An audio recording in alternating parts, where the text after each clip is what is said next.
요즘 프랜차이즈계에 중요한 이슈가 있죠.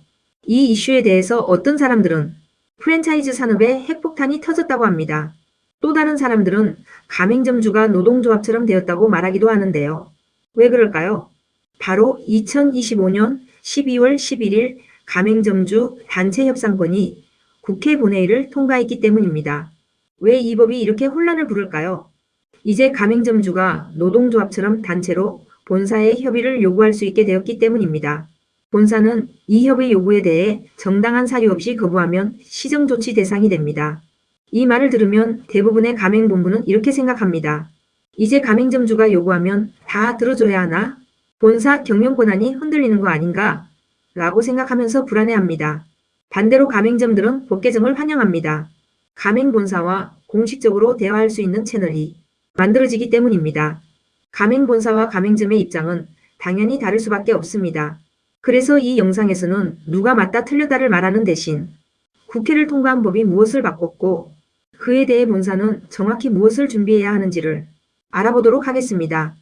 이번에 통과된 가맹사업법 개정안의 핵심은 3가지입니다. 첫째, 가맹점주 단체 등록제 도입입니다. 가맹점주들은 단체를 구성해 공정거래위원회 또는 시도지사에 등록할 수 있습니다. 이 말의 의미는 간단합니다.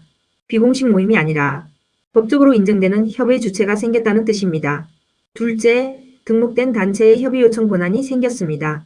등록된 가맹점주 단체는 가맹본부에 협의를 요청할 수 있습니다. 그런데 여기서 중요한 포인트는 이 권리가 요구권이 아니라 협의를 요청할 수 있는 권리라는 겁니다. 즉, 본사에게 무언가를 강제로 바꾸라고 명령하는 권한은 아니라는 겁니다. 셋째, 본사의 협의 의무와 시정 조치입니다. 가맹본부는 등록된 단체의 협의 요청에 정당한 사유 없이 응하지 않을 수 없습니다. 만약 협의 요청을 무시하거나 아예 응답하지 않는다면 시정 조치 명령 대상이 될 수 있습니다. 여기까지가 이번 개정안의 핵심 내용입니다. 그렇다면 이 가맹점 개정안의 취지와 의미는 무엇일까요? 먼저 왜 이런 제도가 만들어졌을까요? 이 법은 본사의 가격 결정권을 규제하는 법이 아닙니다. 메뉴를 마음대로 못 바꾸게 하는 법도 아닙니다. 이 법의 본질은 하나입니다. 가맹점과 본사 사이의 갈등을 비공식 불만에서 공식 협의 절차로 옮겼다는 점입니다. 그동안 많은 갈등이 전화, 단톡방, 게시판, 언론 제보 같은 비공식 채널에서 터졌습니다. 이제 법은 이렇게 말합니다. 대화는 공식 절차로 하라는 겁니다. 이렇게 법이 바뀌는데도 가맹본사가 준비 없이 있으면 안 됩니다. 가맹본사는 협의 요청을 받을 준비를 해야 합니다. 지금부터는 가맹점 단체 협상권에 대해서 어떻게 대응해야 하는지 알아볼까요? 첫 번째 대응은 협의 요청을 받을 준비입니다. 본사는 반드시 협의 요청을 받는 공식 창구를 하나로 정해야 합니다. 전용 이메일, 공식 접수 양식, 담당 부서와 책임자 명시가 그것입니다. 개인 전화나 문자, SNS를 통한 요구는 모두 공식 절차를 통하도록 안내해야 합니다. 이걸 하지 않으면 요청은 여기저기서 터지고 본사의 대응은 일관성이 사라집니다. 둘째, 가장 중요한 핵심 중에 하나는 협의 기준을 정립하는 것입니다. 이 기준을 문서로 만들어 두지 않으면 협의가 요구 수용으로 오해됩니다. 여기서 말하는 기준은 무엇일까요? 기준이란 누가, 어디까지, 어떻게 판단할 것인가에 대한 내용인데요.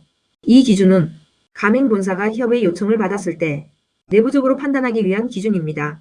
어디까지 논의할 것인가, 어디서 멈출 것인가, 누가 최종 판단을 할 것인가, 어떤 절차로 결론을 낼 것인가 등에 대한 것입니다.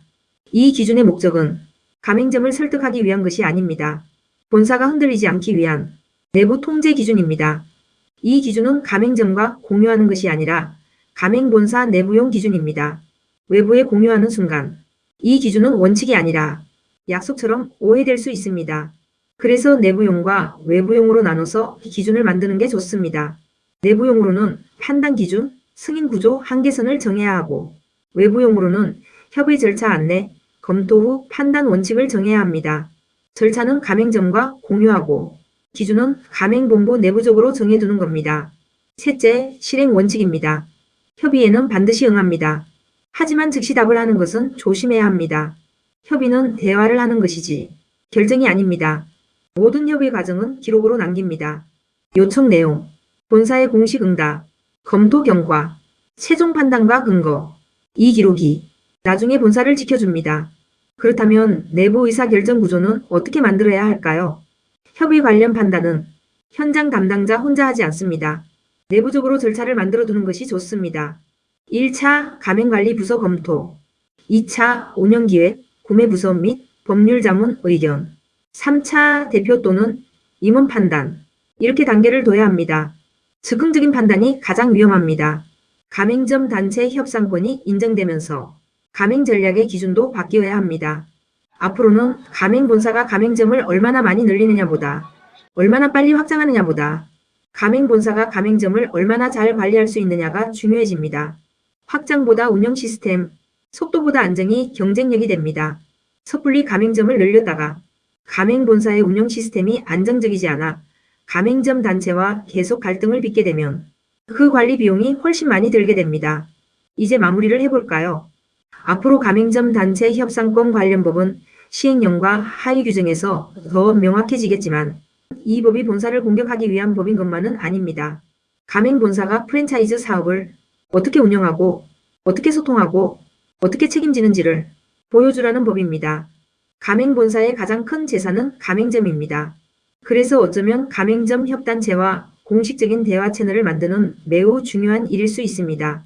다만 이번 가맹사업법 개정으로 분쟁과 갈등이 더 많아질 것으로 전망되는데요. 이 법을 악용하는 사례도 분명히 나올 겁니다. 복수단체가 생길 경우 가맹본사는 가맹점을 살리는 일보다 갈등을 조정하는데 더 많은 시간과 비용, 자원을 뺏겨 오히려 가맹점을 살리려던 법이 가맹점을 죽일 수도 있습니다. 하지만 이미 가맹점 단체 협상권 개정안은 국회 본회의를 통과했습니다. 이번 법 개정을 계기로 가맹본사는 따뜻할 뿐만 아니라 모든 면에서 더 유능해져야 합니다. 프랜차이즈 운영 시스템을 더 단단히 하는 계기를 만들기를 바랍니다. 부자비즈와 함께 성장하세요.